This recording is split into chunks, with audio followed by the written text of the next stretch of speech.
Hello everyone, welcome back to our Yellow Couch Chat session. We meet here every Friday to talk about different issues happening in the workplace, life, and everything in between. Today's topic, is something that we have all, or at some point, either we've gone through it or seen someone go through it. We are going to talk about the struggles or the experience of trying to juggle between work and studies. And here with me in the session today, I have a very special lady from Empower, from the Dream Team at Empower. And she's none other than our very own Miss Maureenrose Sangai, who is going to talk to us about her experience juggling work with CPA studies. So she's our senior coordinator of finance here at Empower, and will share with us her experience and her journey as she's pursuing her studies in CPA while also trying to keep it balanced with her work. Karibuni sana, this is Yellow Couch, and I am Nancy Mbogoro.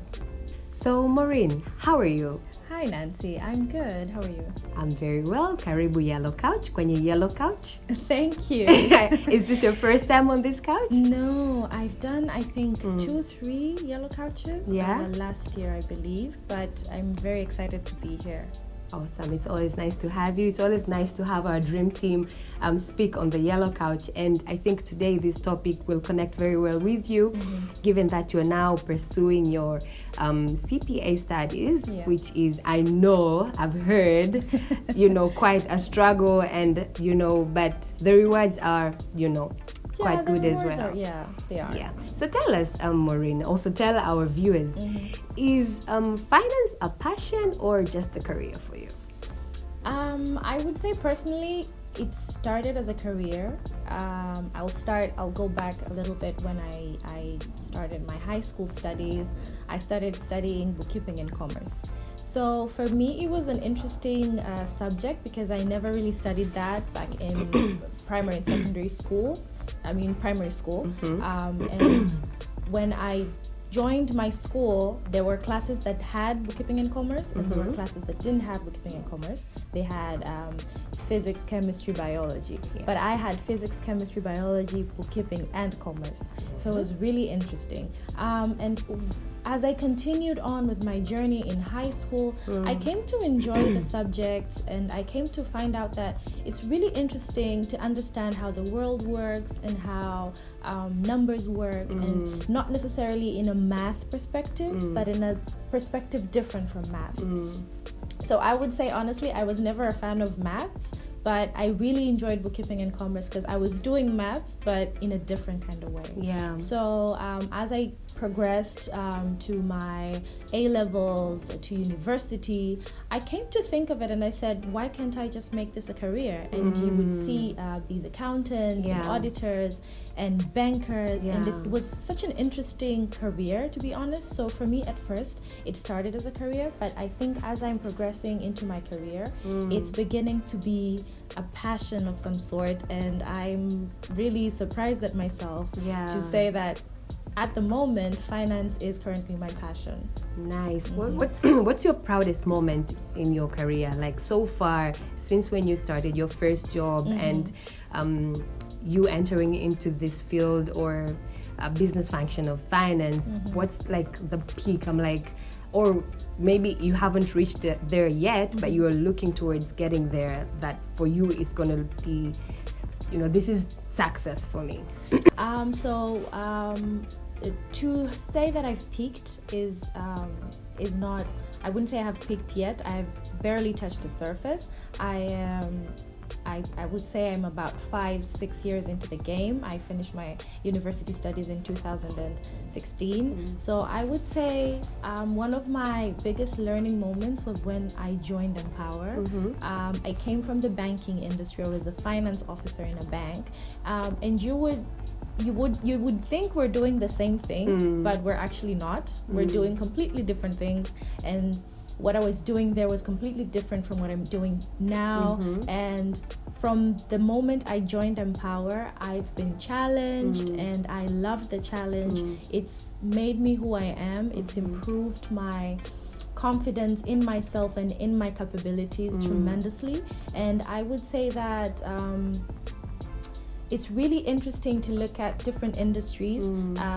It's why I even wanted to move the industry, because I worked in a banking industry and I was like, how is it looking like in other industries? What's the finance people in other industries doing? So when I joined Empower, I realized, it's actually very different.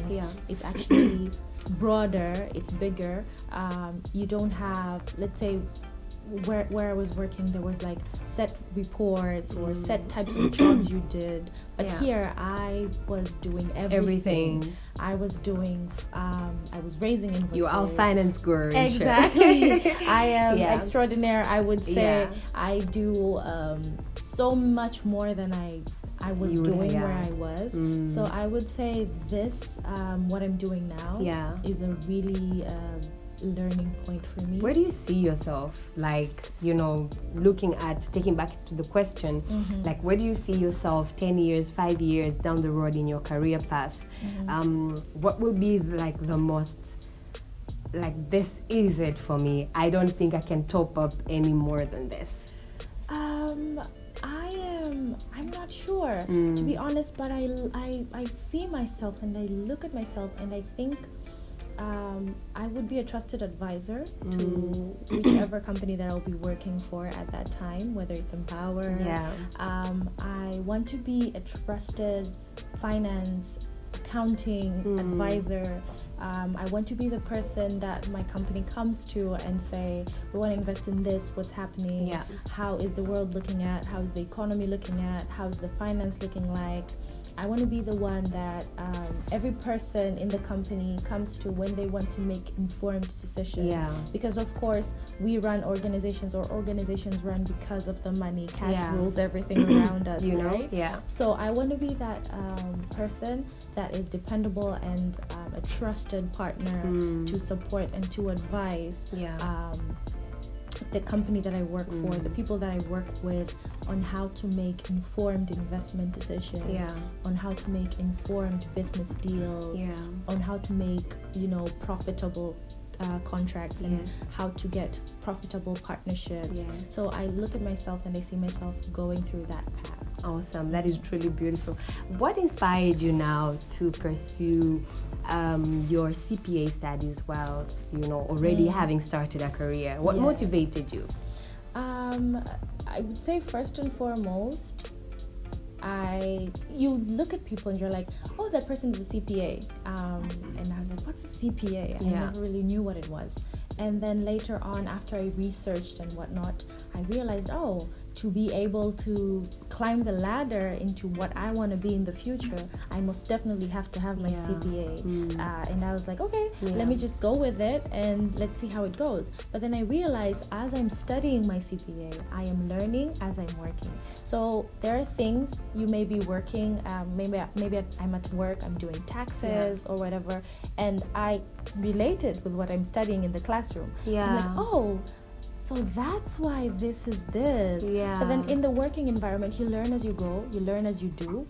But in class, if you study it and then you do it, it's really beautiful and it sticks in your mind. So even if I do exams and I'm like, I do this every day. So it's easy not peasy. a problem. Exactly. Nice. We do understand that both, employment and CPA studies in general are so demanding, can be so demanding. So how do you manage? And first of all, what are the challenges? I know, from be it CPA or any other studies, just being in class, paying attention requires a lot of your time and energy for you to focus and be the best you can be. So how are you able? What are the challenges and what keeps you going despite those challenges?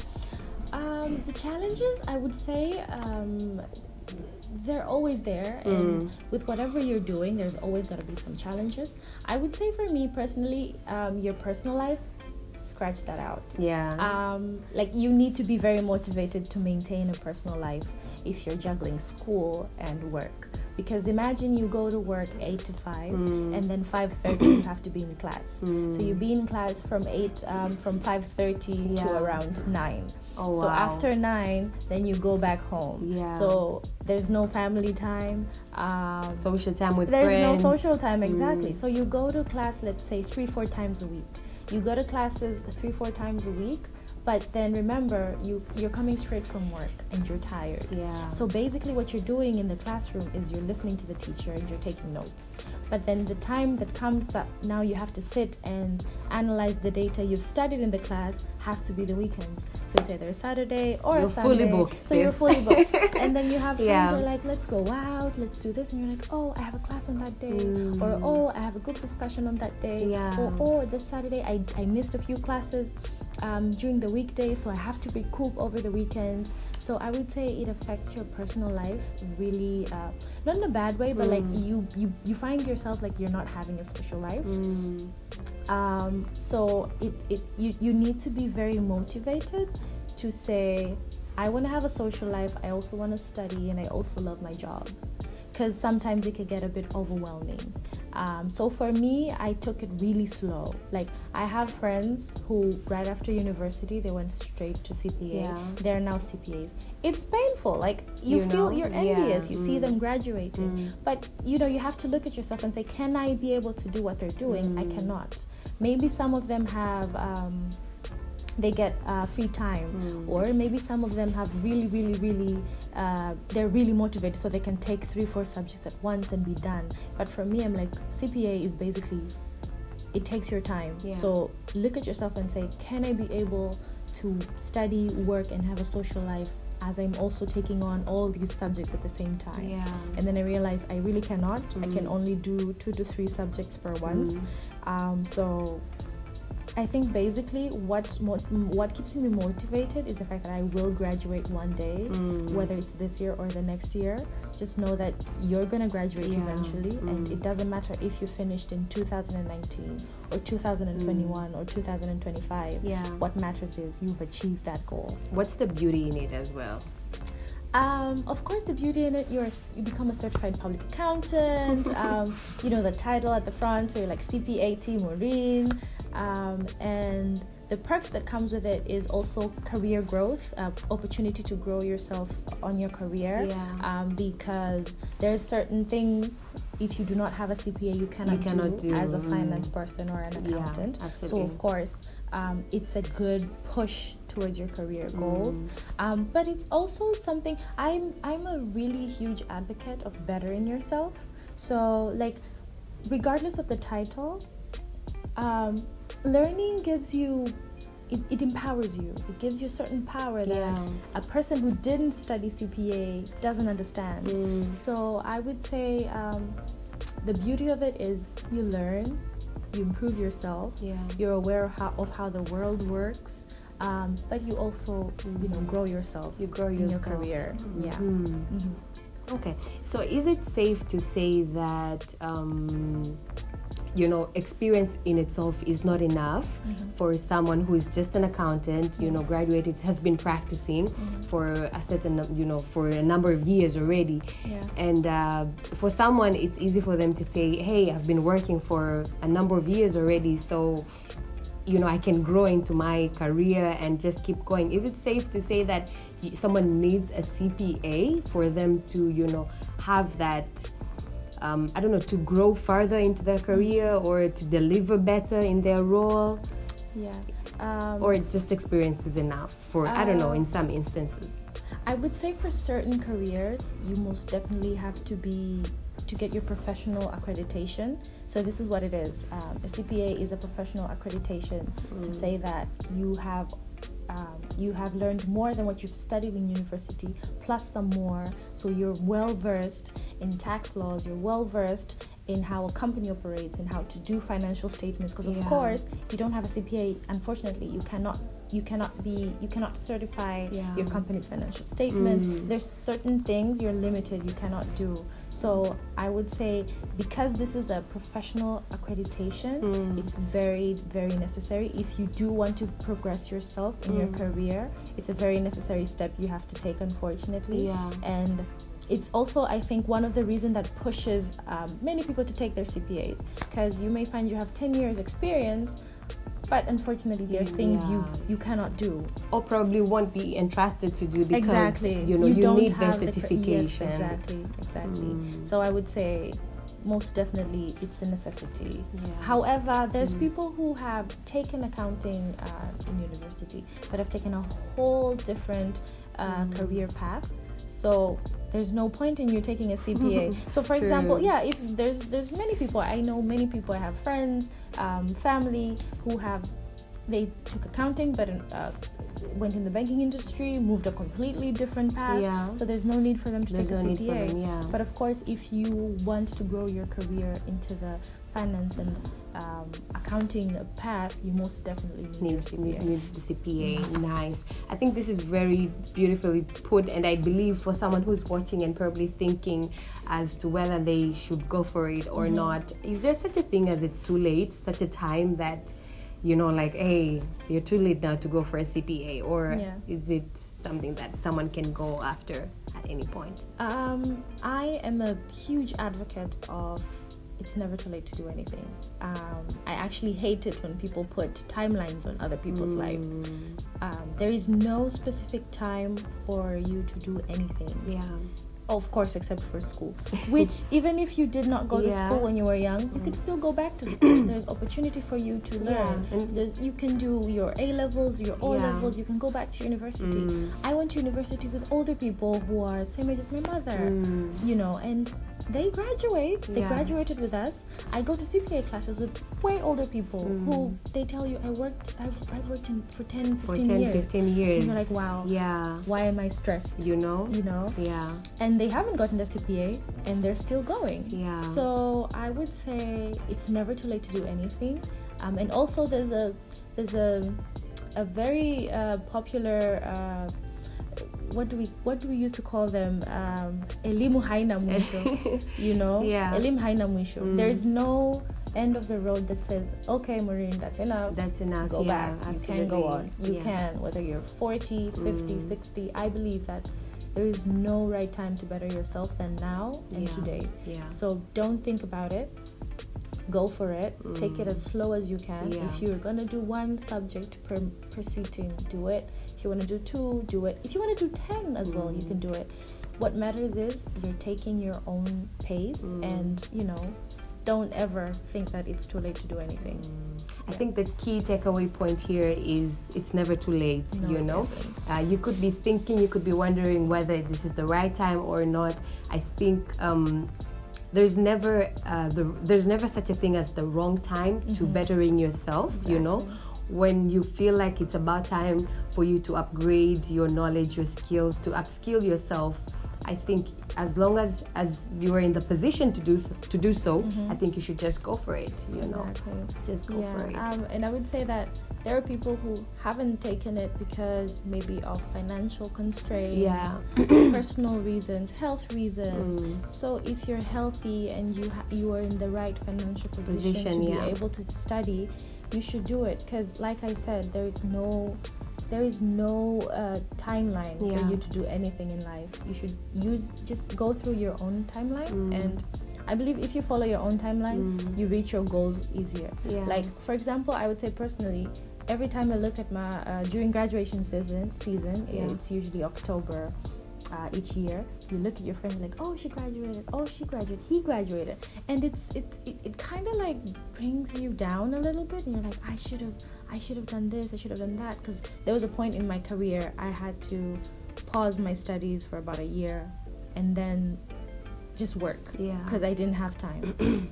But then when I got back to school, I was like, I should just finish this because there's no going back now. I have to finish it. So I think for every person out there that's watching, do not be discouraged. Whether you failed and have to repeat it, it's fine. Just do it, and you will reap the, what do we call it? The fruits of your labor.